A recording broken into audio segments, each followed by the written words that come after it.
In 2006, a young banker in Lagos and his colleagues received a bonus of 500,000 naira each. His colleagues used theirs to change cars, travel to Dubai, and upgrade their lifestyle. He did something boring. He bought shares in GT Bank and Nestle Nigeria. His friends laughed at him. They said buying stocks in Nigeria is like gambling. Fast forward to 15 years later, that's 500,000 naira and the reinvested dividends has compounded into several millions of naira. Not because he was lucky, not because he had insider information, but because he understood something most Nigerians don't understand. Every time you buy a stock, you are buying ownership in a company that sells goods and services to millions of Nigerians every single day. If you are watching this video, it means one of these three things. You want your money to work harder for you than you work for your salary. 2, you are tired of inflation and that is quietly reducing your purchasing power.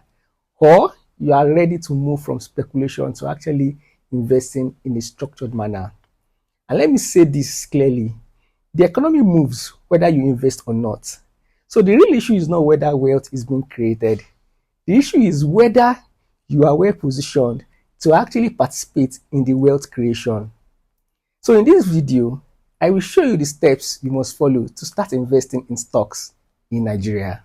By the end of this video, you will know how to assess yourself financially before investing. You will know how to define the right investment objective for yourself. You will know how to determine your timeline properly. You will know how to choose the right stocks. You will know how to select a proper broker and how to monitor your investment like a pro. My name is Funshaw and I am a chartered accountant with over 40 years of experience advising high net worth individuals and companies listed on the Nigerian exchange. If you are yet to subscribe to this channel, I invite you to subscribe now and also like the video. Also share this video with your friends or any other person that you know needs to see what we'll be discussing today. Without much ado, let us get into the conversation for today. Before you invest your 1 naira, you must understand one thing. Can you afford to invest? This is where most people fail. They invest their rent money, their school fees, and their emergency funds. And when volatility hits, they start to panic. To avoid this pattern, the first thing you must do is to know your available capital. Ask yourself, after rent, food, transport, school fees, and savings, how much do I truly have available for investment? If you earn 500,000 naira monthly and your essential expenses are like 400,000, you do not have 500,000 naira to invest. You have only 100,000.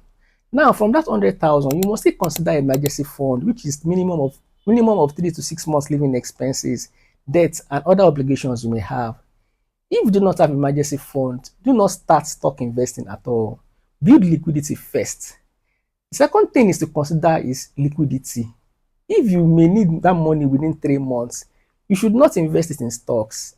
Imagine you invested your entire savings in a bank stocks in 2020 during COVID-19. If you need money within 3 weeks, you would have sold at loss.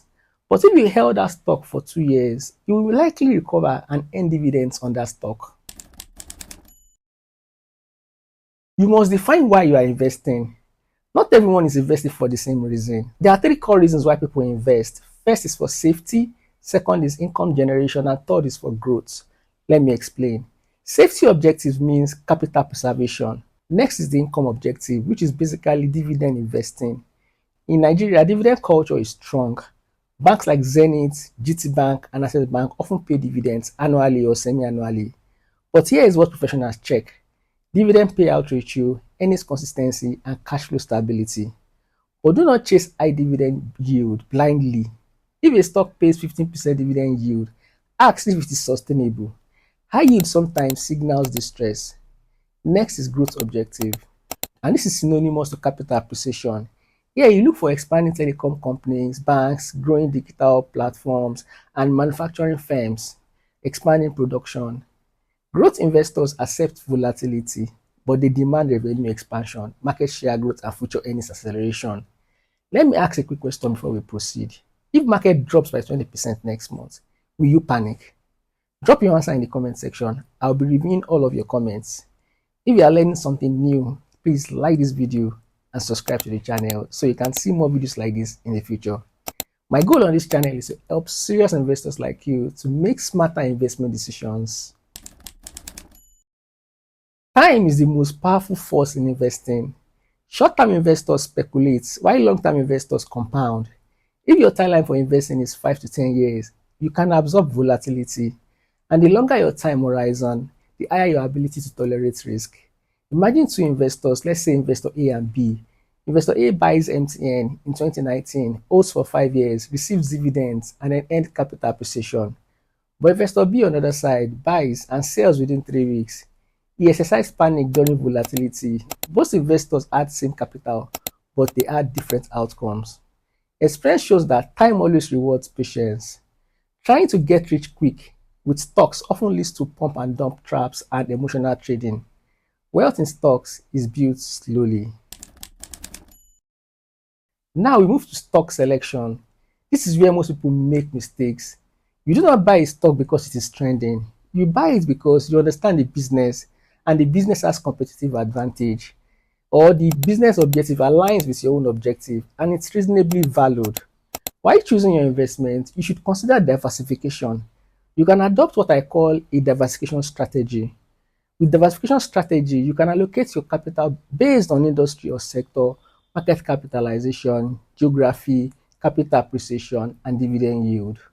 Do not put all your capital in one sector. Large cap stocks typically deliver stability. Mid cap stocks provides balance, while small cap stocks guarantees growth. But this can come with risk. Choose dividend stocks for stability and income. Choose growth stocks for investment, expansion, and growth. Before buying any stock, review the revenue trend for 5 years. Check profit margin, check debt levels, check management credibility. If you are learning something new, like this video and subscribe now so you can see more videos like this in future. My goal on this channel is to help serious investors like you to make smarter investment decisions. The broker you choose is very important, and here is a checklist to help you choose the right broker. Check SEC registration. Check for NGX membership. Check that their fees are transparent. Check that they have a reliable platform or mobile application. Check for strong customer service and that there is no hidden fee. Do not choose brokers solely because of advertisements. Choose based on execution, reliability, reputation, and security. Investing is not buy and disappear. You must monitor your investment. But monitoring your investment does not mean watching price every day. Here is what you should do actually to monitor your investment. Number 1, check company performance on a quarterly basis. Number 2, every 3 months, check revenue growth, profit after tax, debt levels, and dividend announcements. Investing in Nigerian stocks is not about luck. It's about self-awareness, clear objectives, defined timeline, proper stock selection, choosing the right broker, and ongoing discipline. If you master these 6 steps, you will move from speculation to strategic capital allocation. And that is how wealth is built. If this video helps you, like the video and subscribe to the channel. Also share it with people who needs to see it. I will see you in the next video. Watch the next video on the screen. Thank you.